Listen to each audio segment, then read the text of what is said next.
Let's skip back a year, January 2020. We started the year on a high. Things were looking good.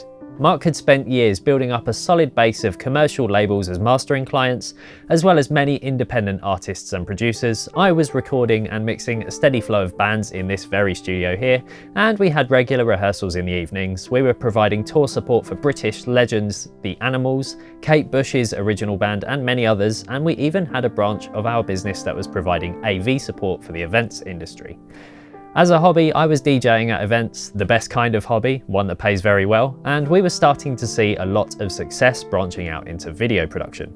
We'd even built 2 new studio rooms at the front of the building that were let out to permanent tenants that went a long way towards paying our rent each month. Things were looking good. And then this happened.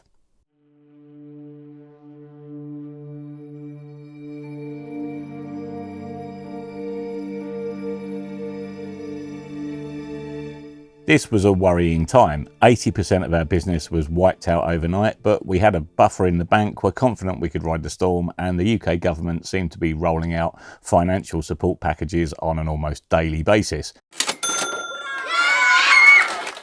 It'll all be over in a few months, we told ourselves. Well, fast forward 6 months and our tenants had been forced to move out. We'd had absolutely no financial support from the government whatsoever and were surviving entirely on my mastering income, which is okay if it's just making me a living, but it doesn't prop up a business the size of ours. I was moving more and more towards video production, and we'd secured a couple of small contracts with some local charitable organisations, under-promised and over-delivered on those, which led to further contracts with those clients, as well as word of mouth bringing in even more clients with ever-increasing budgets. Suddenly, hiring out the live room for a 4-hour rehearsal for 50 quid seemed like a pretty stupid business plan. We also started this very YouTube channel, mainly to improve our own video production skills and have a bit of fun while doing so. I'd been contacted by a label who specialise in funk and soul, my genre, to cast my ears over a mix of a single they were planning on releasing, and I heard quite a bit of room for improvement, so I remixed it, gave it a break and then mastered it, and it became a huge hit. This led to more work with that label and others, to the point where my time became completely saturated, the ideal time to put your rates up. I'm now in the wonderful position of being able to turn a lot of work down and only work on the projects I really want to work on and think I can add value to. So we've decided to embrace the change, sell the van, get rid of the live gear, sack off the rehearsals, wave goodbye to the band recordings, and close the doors to our traditional face-to-face client base. Our business, as we knew it pre-COVID, is dead. As one door closes, another usually opens. And as much as I will never tire of watching Johnny Steele play House of the Rising Sun on the drums just the way he did on the record back in 1964, I haven't actually missed life on the road at all. And I'm really loving the direction we're heading in now. I wake up in the morning and can't wait to come in, and very rarely leave until late at night, quite often 7 days a week. When I'm not mastering, I'm working on these YouTube videos, with the occasional choice mixing or production project thrown in to keep things interesting. And the surprise success of last year has shown me that that's what I really love, and that's what we're good at. Production. Audio, video, production. I'm a rubbish musician, appalling songwriter, and can't sing for shit, but I am good at pulling things together, finding the right people for the job, and getting the best out of a project. Production. And whilst I love mastering and won't be giving that up anytime soon, our very own Jamie has already shown fine promise as a future mastering engineer, so I'll be training him up and pass some of that work on to him. That will free me up to be more of a managing director, to work on the business rather than for it, and to be able to walk past the small piles of cash to get to the bigger ones. If only I could write a good song and sing and maybe play a bit of guitar. When your legs don't work like they used to before, and I can't sweep you off of your feet.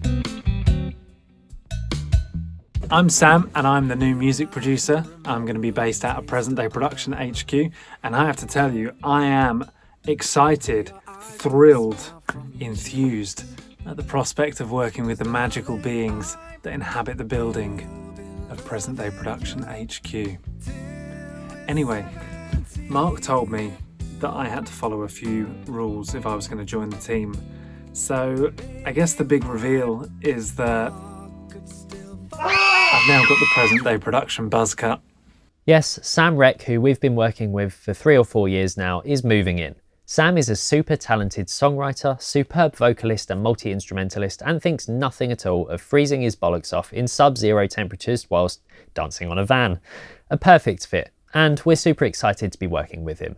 So that means we'll have 4 rooms with 4 people in them, all with very different talents and specialisations. And once we've finished refurbishing Mark's mastering room, the old control room, we'll give you a full studio tour and introduce everyone. And let's not forget Nige, of course. All of you who know us will know him. He's an all-round superstar, has really helped with the production of a lot of our videos, as well as helping build both this studio and our previous one. And he will, of course, still be around doing his thing. And then there's Studio Cat. Hello, you're so cute. Aww. Hello. You're so cute.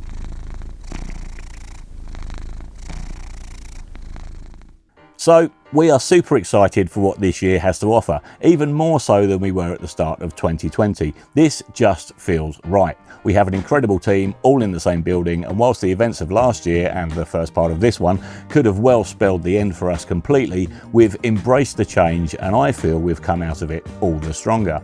We knew we needed to evolve for a couple of years really. It's the 80-20 principle. 80% of your income is generated by 20% of the work that you do, and 80% of the work you do for the other 20% of the income is damn hard and generally a bit of a pain in the arse.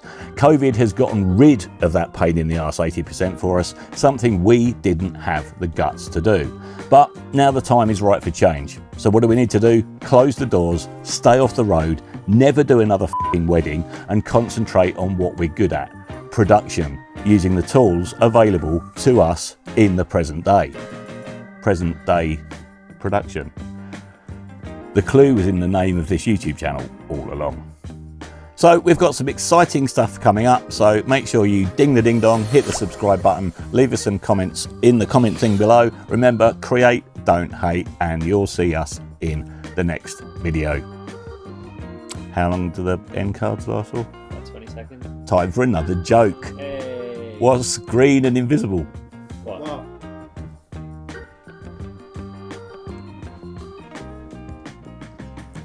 This cabbage.